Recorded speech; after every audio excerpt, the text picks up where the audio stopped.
Hello everyone, and welcome to another episode of GregTech New Horizons. How are you guys doing today? How's life? Did you know that according to the quest book, our entire progression to the MV age is gated by finding one single ore? We need to get 2 pieces of gallium arsenide dust in order to make diodes, correct? Gallium is not going to be a huge problem because we have a decent supply of sphalerite, but the problem is arsenic. You only get it from one ore, and that is called real gar. And no, it does not generate in veins, it's a random ore, and perfectly camouflaged. Yes, we have 2 and 1 crushed ore. Although now that we are here and we have already what we need, maybe I should gather a little bit of more iron and then see you back at the base. I randomly caught on fire. Okay. He has a bow. For getting gallium, we need sphalerite dust. Oop. Okay. And if I hammer it down one more time, we get the impure version. And if I wash the impure version, we get the pure version? Yes, we just get sphalerite dust. I'm also assuming we have to electrolyze it. Oh, there's a 25% chance. Ew. Okay, we need much more. Oh, we got 1. And we got 2. If there is actually a 25% chance, we should get enough from 50. So gallium is okay, we have 9 tiny piles of gallium dust, and that should give us 1 dust. At least that is my assumption, yes, we get 1. Now we need to get the arsenic. I'm guessing I have to wash you first. That will give me the dust, and then I have to electrolyze you? Or no? Centrifuge. That's different. I'm hoping that this is not like a 50% chance. It should be 100%. Yes, it is. We have it. So we have the gallium dust, we have the arsenic dust, now we need to combine it in order to make gallium arsenic dust. I have no idea what it does, but we shall do that. We also need to have a number 2 circuit, which there you go, and inside the mixer I should get it. No, do you have to be here? Oh, that is sulfur. My bad. You know, I do get confused a lot with different types of dusts, but here is a list. Just in case you're wondering. With this, the quest should be done. I think arsenic was more painful, so we take that dust. And now you want me to make diodes. How do you make diodes? Molten polyethylene. Molten glass is fine. I think we are going to go with the molten glass recipe because that's the easiest one to do. I have no idea how to get polyethylene. And just in case, can I cheat and use this setup? I really don't want to craft another assembler. At first I thought we were kind of screwed, but thankfully no. All we need is quartzite, which is actually something that spawns at our nether portal, so getting it is not going to be a huge issue. And then I need to hammer it down into dust, which I'm assuming if we melt it inside a fluid extractor, we should get glass.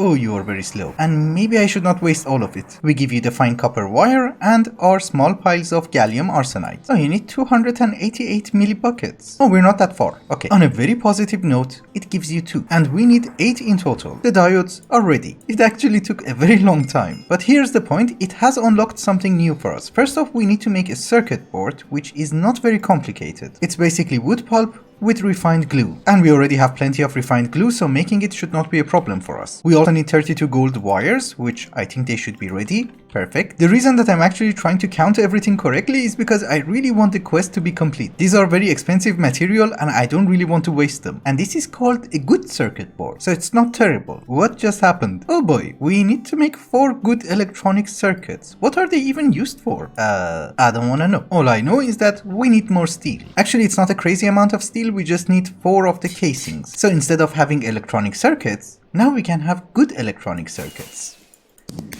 Thank you. I look amazing. I know. So did you unlock something important? Oh, MV age. Finally. And we apparently need a lot of aluminium. Okay, again we have entered another age, but it doesn't mean anything for us because we have to do a lot of improvements in our base. Our priorities have changed and we need to have a little bit of automation. But in any case, I was thinking maybe we should make the MV machine hall. Cause here's the point, if I make it, a lot of items are going to be unlocked and then I can plan accordingly. You would think that you're doing good, but then you realize in order to make a copper wire, you need an assembler with rubber. There is absolutely no cheaty way. Well, at least on a very positive note, we only need 2. So we should have enough. MV machine casing and the machine hall, which is going to give us a tier 2 loot bag, Sword of the Cosmos. Bread. So ladies and gentlemen, let me try to figure out what we have to do. Oh, translocators. Nice. I probably spoke too soon. They are incredibly expensive. Okay. Anyways, let me figure out what we have to do and I'll be right back. We are into the medium voltage age, but unfortunately everything is hyper expensive and I can't really make any of them because we don't have automations for anything. We had a garbage setup which actually worked in the LV age in order to make electronic circuits, but now that we're in the medium voltage age and we need good electronic circuits, we need 3 electronic circuits from the LVH, so it's much more expensive. Of course, that was just a very small example so that you would know everything in the MVH is actually much more expensive, and if we do not work on our infrastructure, we're gonna die. Oh, and by the way, I received a few comments that you guys cannot see the GUI because it's very small. This is the bigger size. Let me know if it's good for you or not. It's a little bit irritating if I hover over items, but I don't know. If it's better for you, just let me know. That's it. Anyhow, let us focus on the main task at hand, which is our infrastructure. Our infrastructure is going to be powered by steam at this very moment because we do not have a better alternative, and using steam turbines.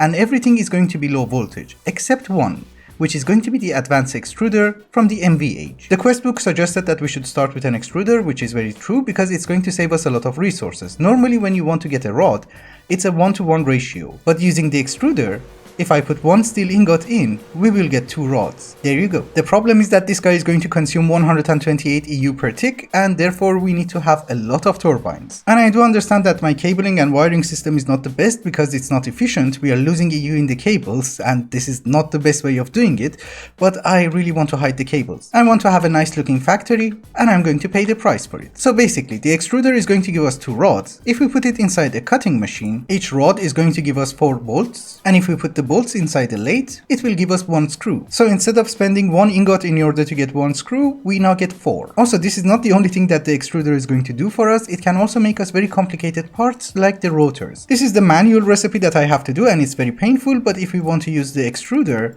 it's just 5 tin ingots. We're also going to have 2 bending machines because sometimes I need a lot of plates. I also made an extra wire mill, and I think we can also have our polarizer over here. That would be very confusing, all of them look alike. Anyways, all of them are going to get a conveyor module so that we can auto input from the top, and I did make some of these slightly larger chests from extra utilities because you can put them next to each other and they don't connect. It's just that we need a bit more. We have a few machines which are going to help us make parts so that we can make more machines. I still need to hook up these guys to the other side of the staircase, which leads to our new factory. But before doing that, I do have a very stupid plan. This electronic blast furnace that you see over here cannot stay in our base because it's causing a lot of pollution and I want it to go. But where are we going to put it? Well, I was thinking we just put it over here, next to our blast furnaces, which are going to make us steel. We also need to provide it with a lot of power, so I was thinking maybe we power everything using creosote oil. Because you know, at this very moment I'm actually not using the creosote oil for anything, and I'm just basically voiding it by breaking the blocks. And I was thinking we can make some use out of it. But doing this project is actually going to be easier said than done because I need to craft a lot of items.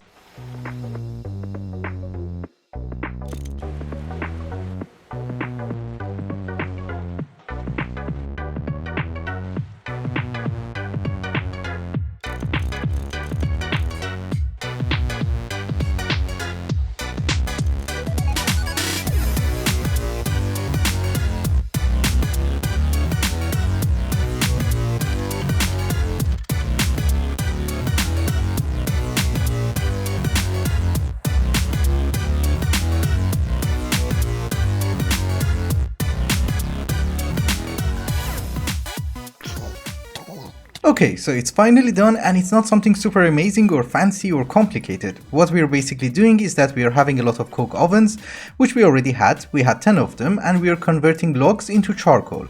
As a byproduct, we are also getting creosote oil. I'm pumping the creosote oil from the coke ovens into the iron tank that you see over here, and we are using that creosote oil in order to power a few combustion generators. The combustion generators are outputting their power into a power bank that I have over here with 9 batteries. And these are lithium batteries, and each one of them can hold 100,000 EU. And then we have a very thick cable over here which is going to power our blast furnace. I haven't checked it yet, but let us hope that it will work. Oh, and one more thing. I was really worried about how to get logs.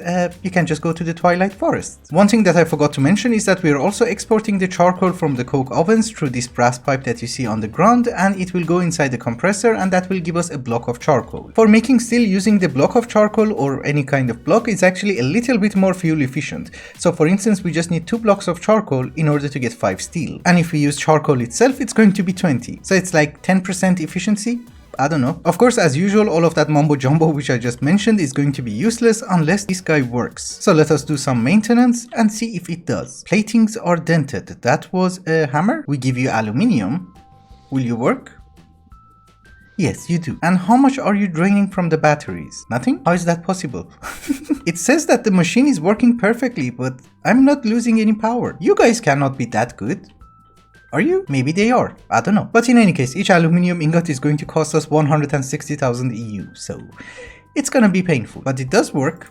I'm happy. Obviously, I am going to change the roof. It's not going to remain like this, but I had to cover it in case it rains. Of course, there is one more thing that we have to do. We need to extract the charcoal from this basic compressor and put it, I don't know, for the moment inside the chest over here. Oh, I did not fill it in. Okay.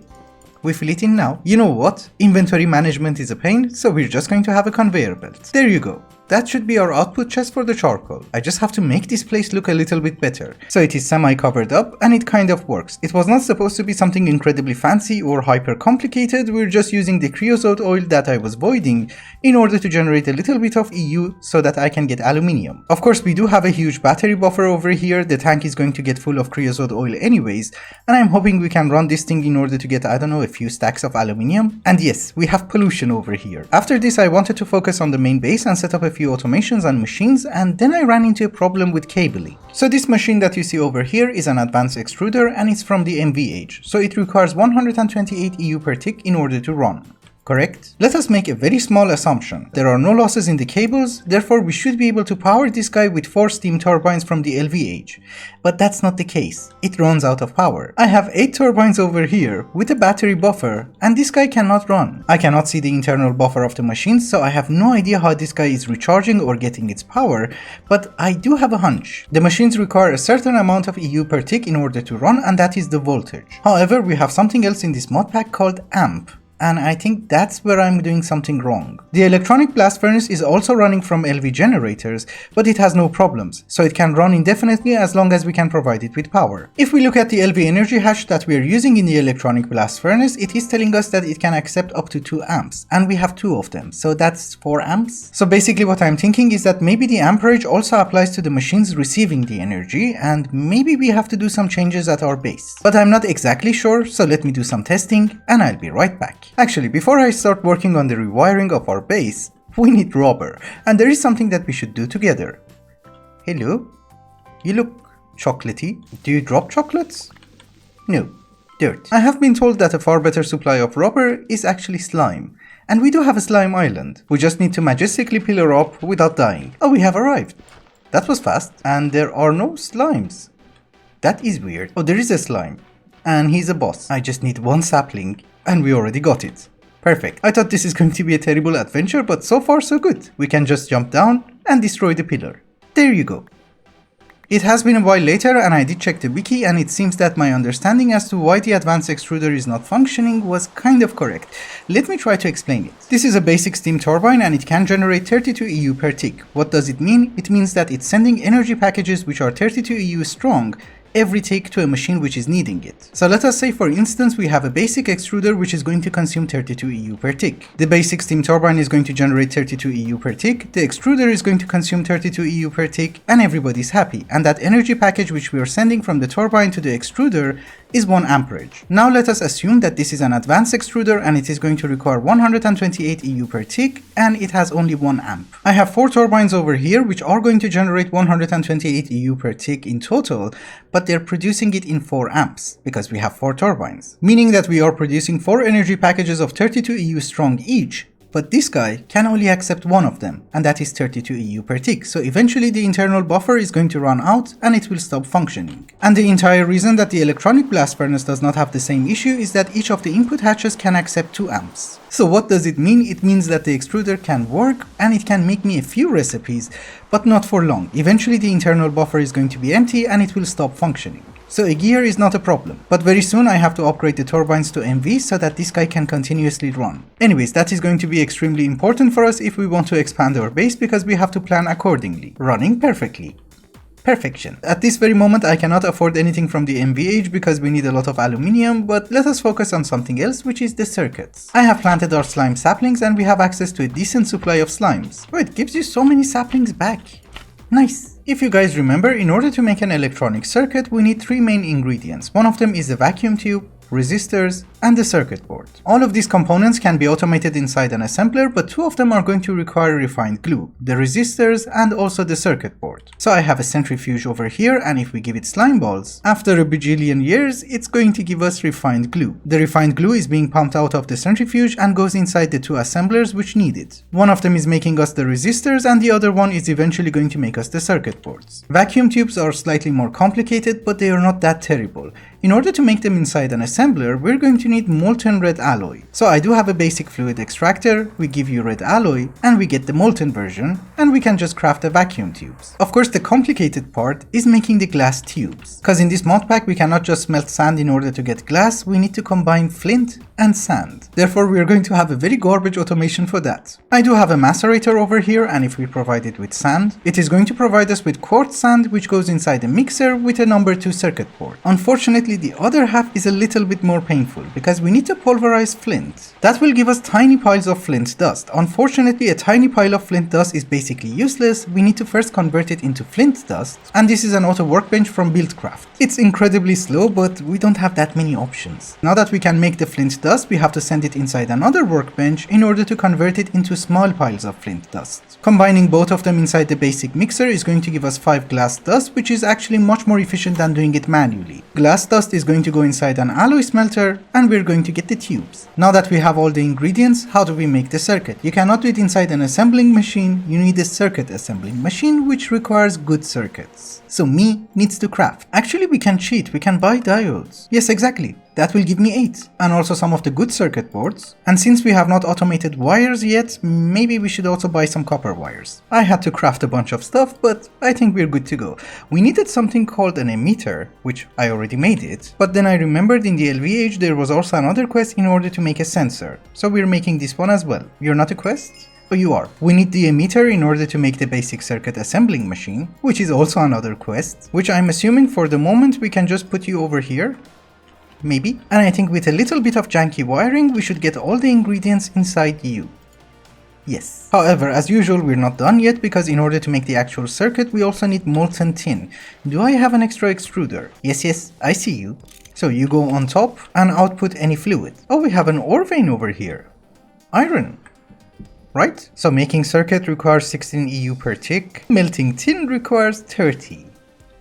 Holy. It's a little bit expensive, but if we give it wires, it should make us a circuit. Ladies and gentlemen, our first automated circuit. We are basically done, and I just have to find a way to cover everything, which I will do that later on. I also had to add a few more machines because as a byproduct of centrifuging slime, we were, I think, getting rubber pulp. Yes, it is called rubber pulp, and using a fluid extractor we can convert it into molten rubber, which I have 2 machines for them. One of them is an assembling machine in order to make covered cables using circuit number 24, and I also have a basic solidifier if we need rubber in any different shapes and forms. Also over here that we're making glass, I added another alloy furnace so that we can make, I don't know, glass paints or whatever we need. Cause I did notice that whenever this guy gets full, it's actually not exporting the tubes to the assembling machine, so we can have the extra ones going to this alloy smelter. But in any case, this side of the base is almost done, the back side is work in progress, and on the other side, I think we're going to have our MV machines. On this side. But we also need to upgrade our power generation from steam to, I don't know, maybe biodiesel or even oil. I was very scared of doing that, but then I noticed we have a pollution scrubber, so pollution is not going to be a problem in our base. But those are the things that we can figure out in the next episode. Thank you so much for watching, and I hope you enjoyed it.